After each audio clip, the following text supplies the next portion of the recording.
সুঁয়ের পরে নান্দনিক নকশা ফুটে উঠেছে এক একটা কাপড়ে। আর এমন দৃশ্য নওগাঁ সদর উপজেলার দুর্গাপুর গ্রামে।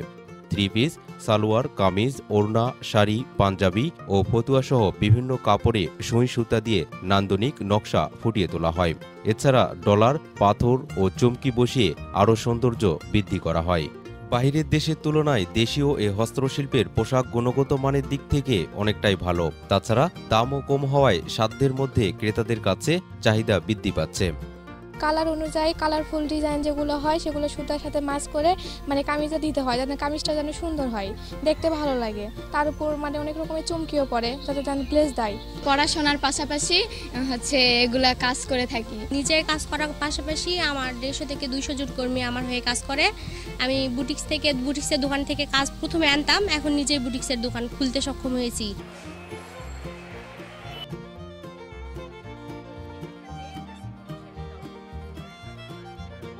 আমাদের নওগাঁ জেলায় এখন পর্যন্ত প্রচুর মহিলারা, প্রথমে যদিও একটু কম ছিল, কিন্তু বর্তমানে এর সংখ্যা এত বেশি। প্রতিটা উপজেলায় এত মেয়েরা এখন এই কাজের সাথে সংশ্লিষ্ট। হাতের কাজ, শুধু হাতের যে সেলাই তাই না, বিভিন্ন ধরনের হ্যান্ডিক্রাফটের সাথে ওরা জড়িত।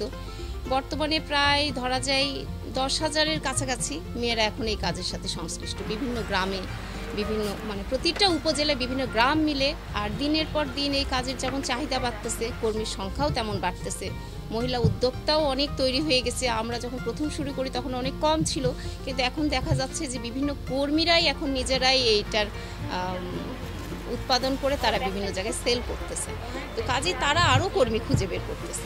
যারা পারতো না তারাও শিখতেছে প্রশিক্ষণের মাধ্যমে। যেমন বর্তমান সরকার কিছু সুবিধা দিয়েছে, যে বিনামূল্যে প্রশিক্ষণ, এবং প্রশিক্ষণের পরে তাদেরকে কিছু পুঁজিও দিয়ে দেওয়া হচ্ছে হাতে করে। এতে হচ্ছে তারা মূলধনের একটু চাহিদা মিটতেছে। অল্প কিছু পুঁজি করে দেখা যাচ্ছে 2-4টা শাড়ি কিনে সেখান থেকে আরও প্রোডাক্ট তৈরি করতেছে। দিনের পর দিন এটা হচ্ছে।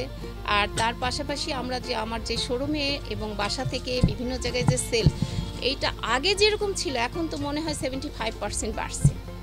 দিন ডে বাই ডে মানুষ যেন এই হাতের কাজের জিনিসের প্রতি ঝুঁকে যাচ্ছে।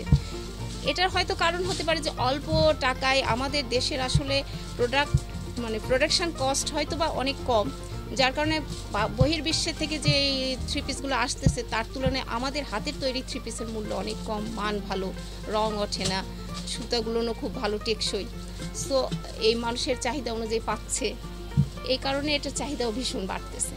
যে মহিলারা কাজ করতেছে এদের ব্যাপারে যদি বিভিন্ন ব্যাংক থেকে অনেকে দেখা যাচ্ছে যে ঋণের মাধ্যমে যেটা করতে চাচ্ছে, যে আমরা কিছু ঋণ নিয়ে এই কাজটা করব, সেই ক্ষেত্রে দেখা যাচ্ছে অনেক প্রতিবন্ধকতা, যেমন গ্যারান্টারের অভাব হচ্ছে।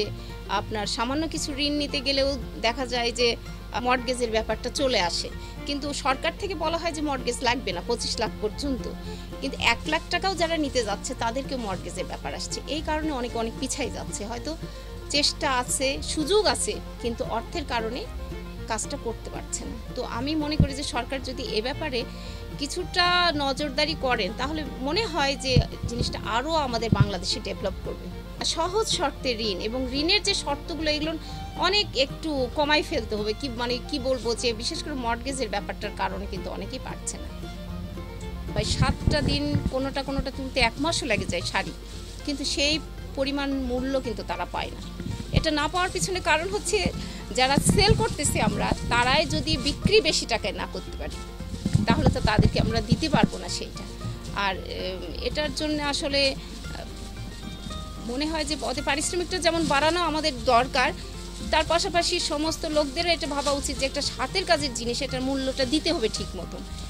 অন্য একটা সালোয়ার কামিজে হয়তো দেখা যাচ্ছে 3,000-4,000 দিয়ে নেওয়া হচ্ছে, কিন্তু হাতের কাজে 1,500-2,000 দিতেই অনেক কষ্ট। তো সেটা যদি সবার মানসিকতা পরিবর্তন হয় তবেই সম্ভব।